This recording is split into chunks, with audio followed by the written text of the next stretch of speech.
Dans cette vidéo, nous allons faire un bref rappel sur la notion d'évaluation et plus précisément sur l'évaluation des processus participatifs. Donc, qu'est-ce que l'évaluation? Pour la Société française d'évaluation, évaluer, c'est apprécier la valeur des actions menées afin de les améliorer et ainsi aider les responsables à prendre pour l'avenir de bonnes décisions. Le décret du 18 novembre 1998 relatif à l'évaluation des politiques publiques précise qu'elle se distingue du contrôle et du travail d'inspection en ce qu'elle doit aboutir à un jugement partagé sur l'efficacité de cette politique et non à la simple vérification du respect de normes administratives ou techniques. Il faut vraiment retenir cette idée de jugement partagé et c'est ce que fait d'ailleurs Olivier Merel, qui est directeur associé chez Palais Public, pour qui l'objectif d'un évaluateur est de co-construire l'évaluation avec le maître d'ouvrage pour qu'il en soit également acteur.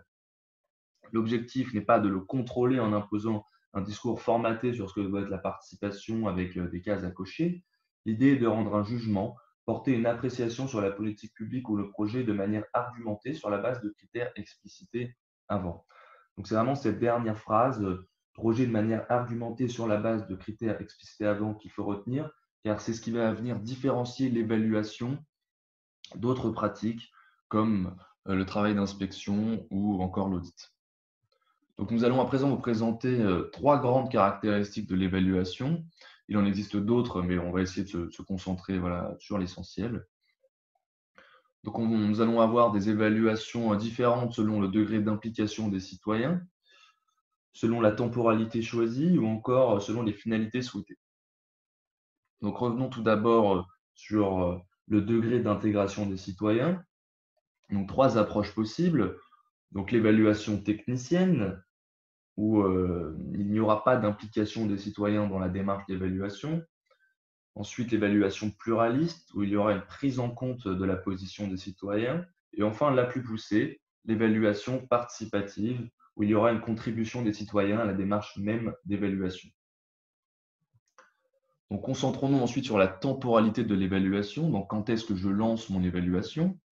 Donc, trois possibilités. Donc, l'évaluation ex ante, donc avant que l'action soit mise en œuvre, l'évaluation in itinéré, donc pendant que l'action est menée, et enfin l'évaluation ex post, donc après que l'action a été mise en œuvre.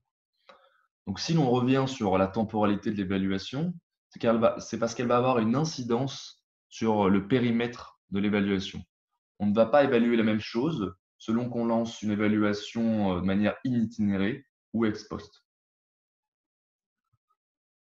Enfin, il y a différentes finalités à l'évaluation. Nous en avons sélectionné que trois, mais il en existe évidemment bien d'autres. Donc cela peut être une aide à la décision, il peut y avoir une visée démocratique ou encore une idée de développement de la connaissance sur une politique menée. Revenons maintenant sur les étapes clés d'une évaluation, donc quatre grandes étapes. Donc tout d'abord la phase de structuration qui va consister en la construction du référentiel d'évaluation. Nous allons revenir sur cette notion dans une minute.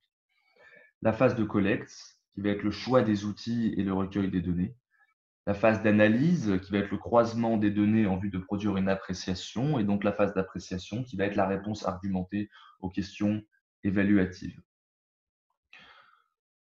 Donc la phase de structuration va être indispensable pour la suite de l'évaluation. Et, donc cette phase d'évaluation va consister en la construction du référentiel d'évaluation. Donc qu'est-ce que les référentiels d'évaluation? Il va expliciter les critères sur lesquels le jugement devra s'appuyer. Donc souvenez-vous de la définition d'Olivier Merel avec sur la base de critères explicités avant. Eh bien, ces critères explicités avant, on les retrouve dans le référentiel d'évaluation. Donc plusieurs étapes à suivre pour construire ce fameux référentiel. Donc il faut d'abord revenir sur les objectifs et le contexte du processus participatif et de la démarche d'évaluation. Il faut ensuite sélectionner les éléments interrogés sous forme de questions évaluatives. Donc cela va se faire à l'aide de grands registres de l'évaluation. Donc il y en a 5, on en distingue 5.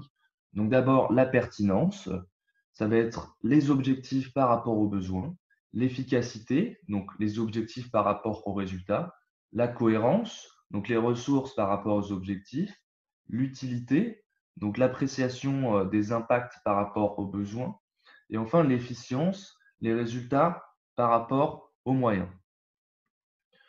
Donc une fois qu'on a eu un retour sur les objectifs et le contexte, qu'on a formulé des questions évaluatives, il faut définir des critères d'évaluation qui permettront donc de répondre aux questions évaluatives, et enfin fixer des indicateurs comme outils de mesure des critères énoncés. On vous remercie pour votre attention et on vous invite à suivre les différentes actualités sur le site de l'Institut de la concertation et de la participation citoyenne.